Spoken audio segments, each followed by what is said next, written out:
Esta, msichana aliyekuwa malkia.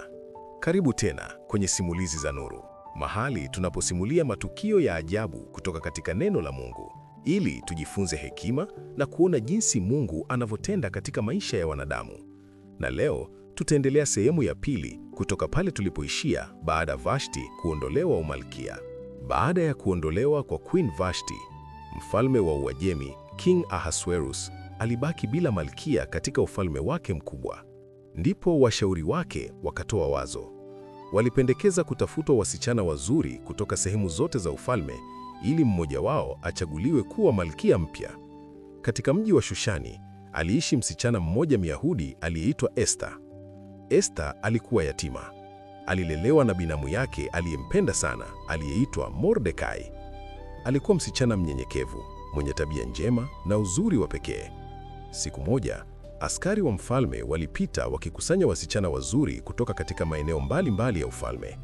Nao wakamchukua Esta na kumpeleka katika jumba la kifalme. Huko ikulu, wasichana wengi walikuwa wakijiandaa kwa muda mrefu. Walipambwa kwa mafuta ya thamani, walifundishwa mila za kifalme, na kila mmoja alipata nafasi ya kwenda mbele ya mfalme. Lakini Esta alikuwa tofauti. Hakujitafutia mambo mengi ya ziada. Aliishi kwa hekima na alisikiliza ushauri. Kwa sababu ya tabia yake nzuri, Esta alipendwa sana na watu wa ikulu. Hatimaye, siku yake ya kwenda mbele ya mfalme ikafika. Esta aliingia mbele ya mfalme Ahasuero kwa utulivu na heshima. Na hapo, kitu cha ajabu kilitokea.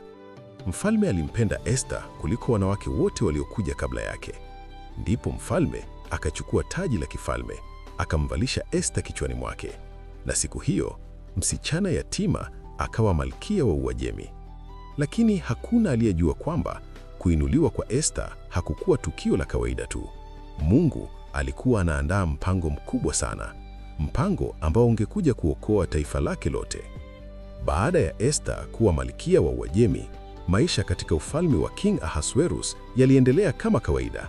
Lakini bila watu wengi kujua, hatari kubwa ilikuwa inakuja.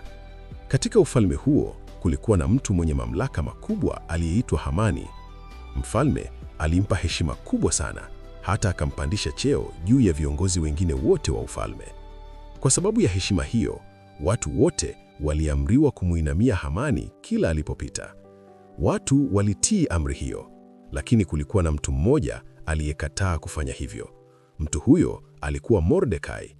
Kila siku Hamani alipopita langoni mwa ikulu, na kila siku Mordekai alisimama wima bila kumuinamia. Hamani alikasirika sana. Hasira yake iligeuka kuwa chuki kubwa.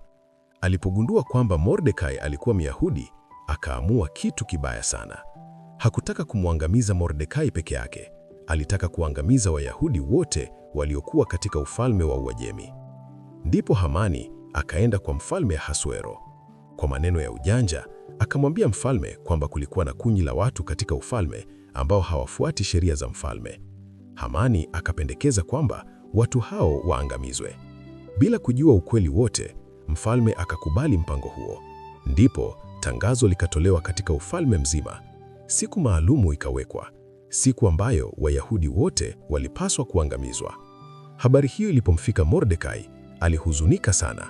Alivaa mavazi ya maombolezo na akalia kwa sauti kubwa, kwa sababu alijua kwamba taifa lake lote lilikuwa katika hatari kubwa. Lakini Mordekai pia alijua jambo muhimu. Ndani ya ikulu kulikuwa na mtu ambaye Mungu alikuwa amemweka mahali sahihi kwa wakati sahihi. Mtu huyo alikuwa Malkia Esta. Je, Esta atafanya nini? Je, ataweza kuokoa taifa lake? Hayo tutayaona katika sehemu nyingine ya Simulizi za Nuru inayokuja. Mungu azidi kukubariki sana msikilizaji wetu wa Simulizi za Nuru kwa kuendelea kutufuatilia. Tafadhali usiache kusubscribe channel hii, pia like, share na comment story ama kisa unachotamani kukisikia, nasi tutakileta hapa. Amen.